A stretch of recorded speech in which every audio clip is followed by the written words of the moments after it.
Louis Vuitton adalah salah satu brand fashion luxury paling populer di dunia. Jejak kemewahan brand yang sudah berusia 170 tahun ini bisa terlacak sejak era pertengahan 1800-an. Louis Vuitton memiliki hubungan spesial dengan para elit global, seperti Raja Napoleon di Prancis, Kesultanan Utsmaniyah di Turki dan Mesir, hingga rezim Nazi. Menariknya, brand fashion luxury ini ternyata didirikan oleh seorang anak broken home yang terlantar. Dan mirisnya, brand bernama Louis Vuitton ini telah dicuri oleh seorang pengkhianat yang sebenarnya merupakan partner bisnisnya sendiri. Penasaran bagaimana cerita lengkapnya? Langsung saja kita bahas. Inilah sejarah Louis Vuitton.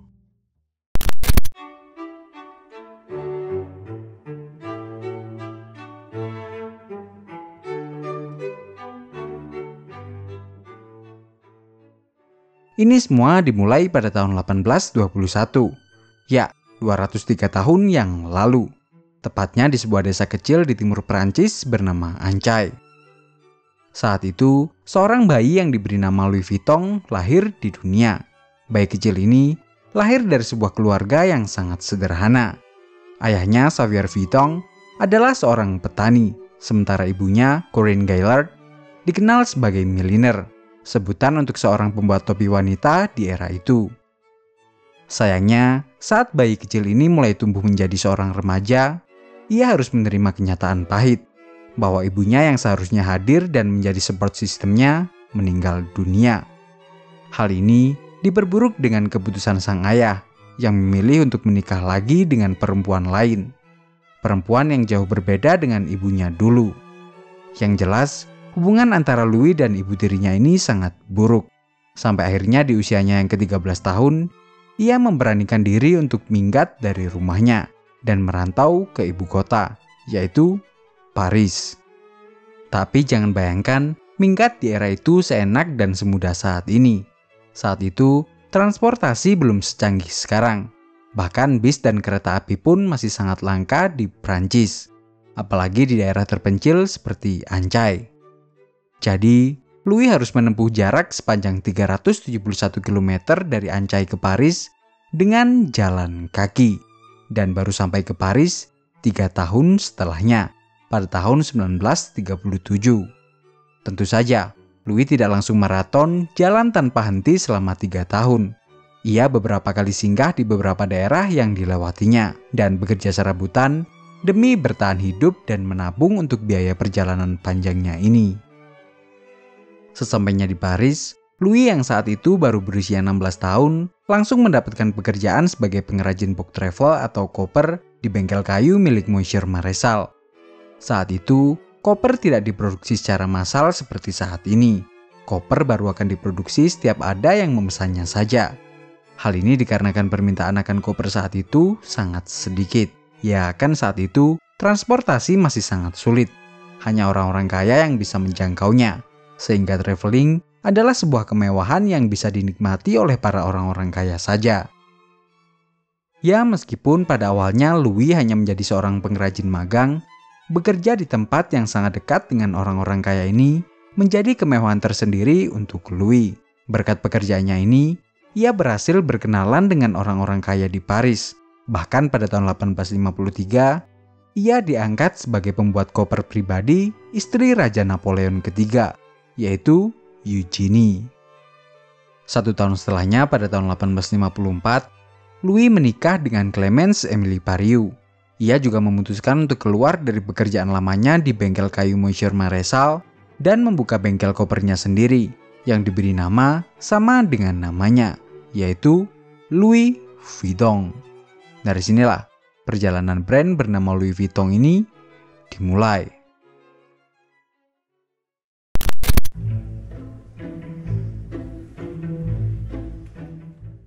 Place Vendôme adalah lokasi yang dipilih oleh Louis untuk memulai perjalanan bengkel koper miliknya.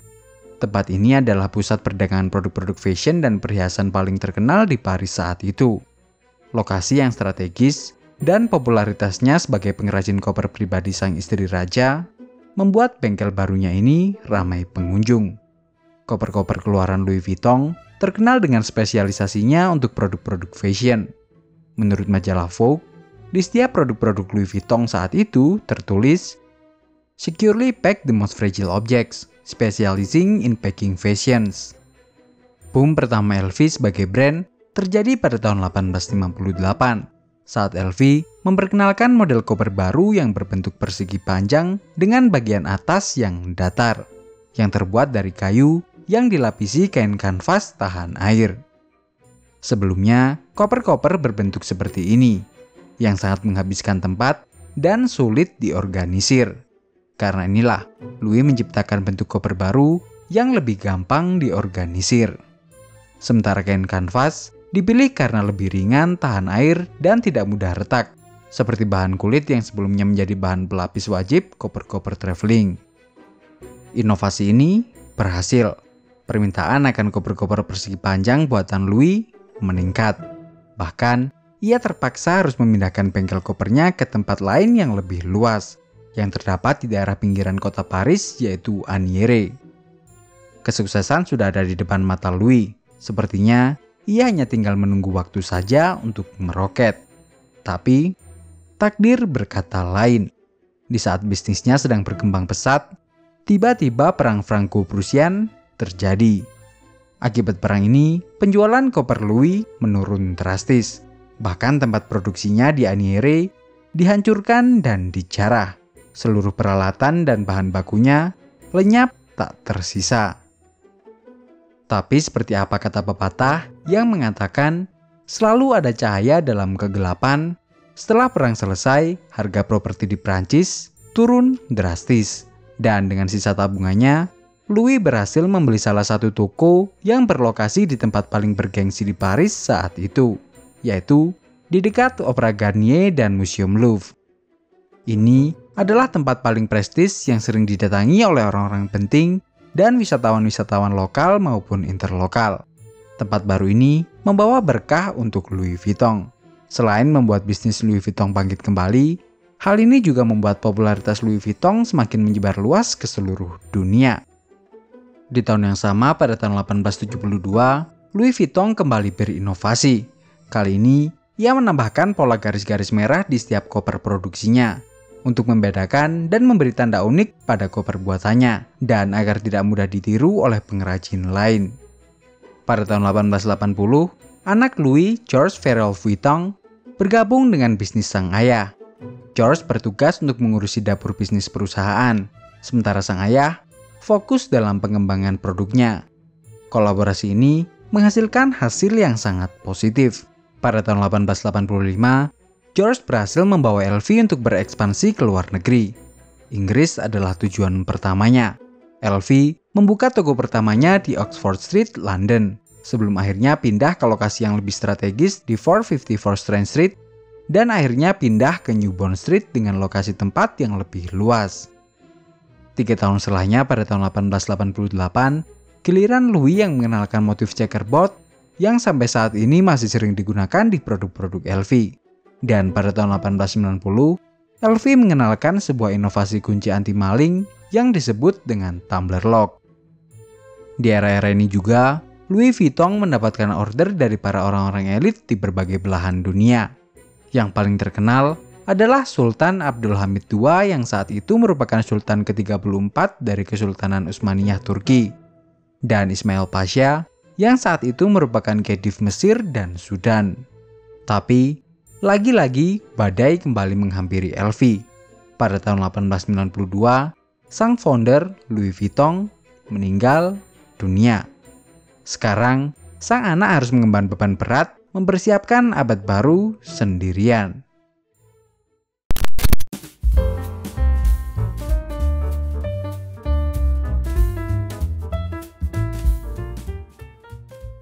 Sepeninggal sang ayah, Georges langsung gercep melakukan berbagai langkah untuk menyambut abad baru. Pada tahun 1893, ia mulai mengikuti pameran di Chicago, Amerika Serikat. Di sana, ia bertemu dengan John Wanamaker, seorang pelopor konsep department store yang juga memiliki toko bernama Wanamaker di New York City. Pertemuan ini mendatangkan sebuah kesepakatan kerjasama antar keduanya, yang intinya Wanamaker akan menjadi distributor LV di Amerika Serikat. Pada tahun 1896, George mengenalkan pola motif baru yang disebut dengan LV monogram. Pola ini dibuat lebih spesifik dengan menambahkan simbol bertuliskan LV di dalamnya. Jadi, dijamin para pembuat koper lain tidak akan bisa meniru produk-produk LV lagi. 1 tahun setelahnya, pada tahun 1897, George mengajak sang anak, Gaston Louis Vuitton, untuk bergabung dalam perusahaan, mengisi posisi pengembangan produk yang telah ditinggalkan oleh sang kakek. Berkat langkah-langkah gercep ini, LV berhasil menyambut abad baru dengan baik. Pada tahun 1901, LV mengenalkan sebuah tas jinjing kecil yang bisa dimasukkan ke koper buatannya. Tas ini diberi nama steamer bag. Tas ini berhasil menjadi salah satu produk paling ikonik LV yang tetap diproduksi hingga saat ini. Lalu pada tahun 1914, saat Perang Dunia Pertama dimulai, LV justru berhasil membuka toko baru yang sangat luas di kawasan Champs-Élysées, Paris. Toko ini dinobatkan sebagai toko barang travel terbesar saat itu. Pada era 1920-an, LV mulai mencoba merambah pasar yang lebih luas. Di tahun 1924, mereka merilis sebuah tas yang menjadi acuan duffel bag modern, yaitu Keepall Bag. Tas ini berhasil menjadi salah satu produk paling populer Louis Vuitton hingga saat ini. 2 tahun setelahnya, pada tahun 1926, LV merilis parfum pertamanya yang diberi nama Eau d'Absinthe. Lalu disusul dengan rombongan 3 tas berukuran kecil, yaitu Noy Bag pada tahun 1932, Speedy Bag pada tahun 1933, dan Alma Bag pada tahun 1934.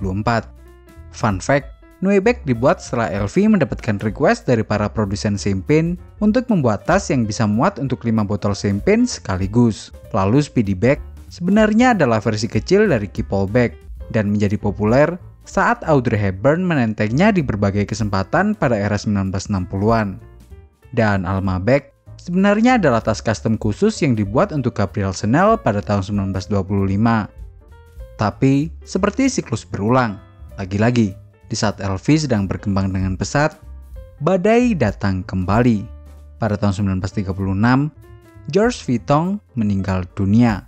Sekarang, giliran sang anak, Gaston Vuitton, yang harus melanjutkan estafet bisnis dari sang ayah. Dan sialnya, saat ia baru memulainya, Perang Dunia Kedua pecah. Prancis jatuh ke tangan Nazi.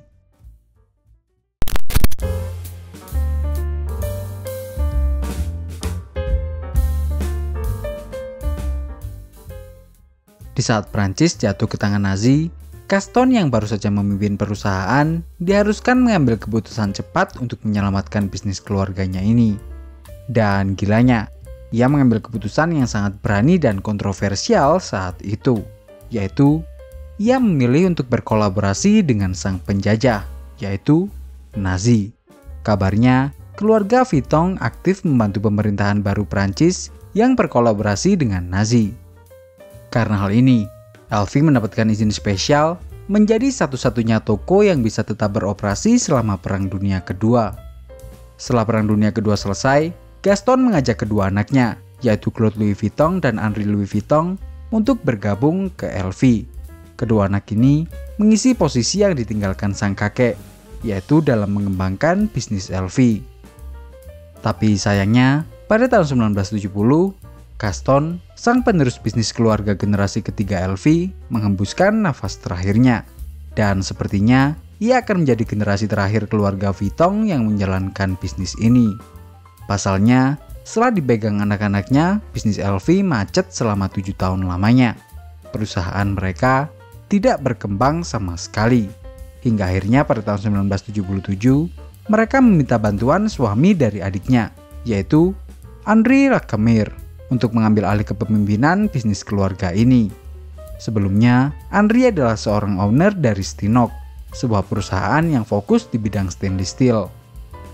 Di bawah komando baru ini, Louis Vuitton berhasil keluar dari kebuntuan. Henri yang saat itu sudah berusia 65 tahun, memutuskan untuk fokus ekspansi ke luar negeri dengan membuka toko-toko retailnya sendiri. Tujuan pertamanya adalah pasar Asia, yang saat itu belum terjamah sama sekali oleh LV. Pada tahun 1978, ia langsung membuka 2 toko LV di Tokyo dan Osaka. Lalu dilanjutkan pada tahun 1983 dengan membuka toko di Taiwan. Dan yang terakhir, di Seoul, Korea Selatan pada tahun 1984. Di tahun yang sama, LV juga berhasil melantai ke bursa saham Paris dan New York Stock Exchange. Tambahan modal dari pasar saham ini membuat misi ekspansi LV semakin mulus. Apalagi 3 tahun setelahnya pada tahun 1987, LV memutuskan untuk merger dengan sebuah perusahaan minuman beralkohol paling mewah di Prancis, yaitu Moet Hennessy. Kedua perusahaan ini melebur menjadi satu perusahaan dan mengubah nama induk perusahaannya menjadi LVMH. Kini, Louis Vuitton sudah bukan bisnis keluarga lagi. Mereka berevolusi menjadi perusahaan raksasa yang siap bertempur dengan brand-brand luxury lainnya. Setelah merger ini, LVMH langsung gercep mencaplok salah satu brand fashion luxury lain, yaitu Givenchy pada tahun 1988. Tapi, meskipun kelihatannya semakin kuat, nyatanya hubungan antara Henry dan bos Moet Hennessy saat itu, yaitu Alain Chevalier, semakin memburuk. Kedua bos ini tidak bisa menyatukan visinya.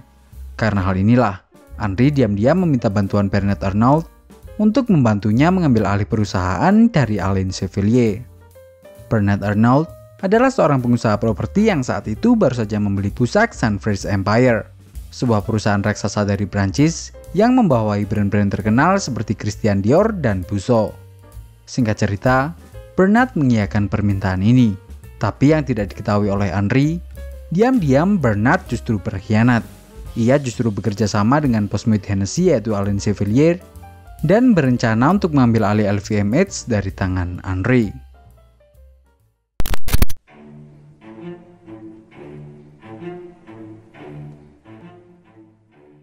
Setelah berhasil masuk ke LVMH, Bernard secara perlahan-lahan mulai membeli saham milik LVMH. Hingga akhirnya pada tahun 1989, ia berhasil menjadi pemilik saham terbanyak LVMH.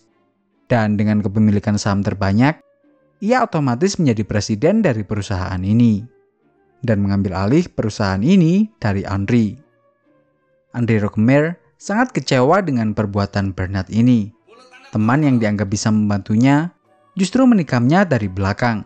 Hal inilah yang membuat Henry akhirnya memutuskan untuk keluar dari LVMH. Kini, LV sudah tidak memiliki sangkut paut lagi dengan keluarga Vuitton.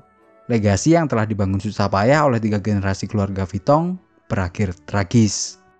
Tapi, legasi LV sebagai brand terus berlanjut hingga saat ini. Pada tahun 1993, LVMH mengakuisisi Kenzo dan Berluti. Hingga saat ini, LVMH telah mengakuisisi berbagai macam brand terkenal, seperti Loro Piana, Celine, Fendi, Bulgari, Tiffany & Co, Off-White, hingga Rimowa. Pada tahun 1997, Marc Jacobs ditunjuk sebagai kreatif director. Di bawah kepemimpinannya, LV yang sebenarnya mulai lesu peninggal Henry bangkit kembali. Kedatangan Marc Jacobs adalah tanda dimulainya kejayaan LV di bidang fashion dan jewelry. Sejak kedatangan Jacobs, LV mulai merilis produk-produk clothingnya yang dirilis di bawah line bernama Ready to Wear. Jacobs juga mengenalkan line LV Jewelry yang menjual perhiasan-perhiasan LV. Pada tahun 2018, publik dikejutkan dengan bergabungnya Virgil Abloh di Louis Vuitton. Sang pemilik brand streetwear bernama Off-White ini dipercaya untuk menjadi Men's Creative Director di LV. Dan kabar yang paling hot adalah bergabungnya Pharrell Williams menjadi Men's Creative Director LV pada bulan Juni 2023 kemarin. Nah, sampai di sini. Jika ada salah kurangnya, mari kita diskusikan di kolom komentar. Thank you.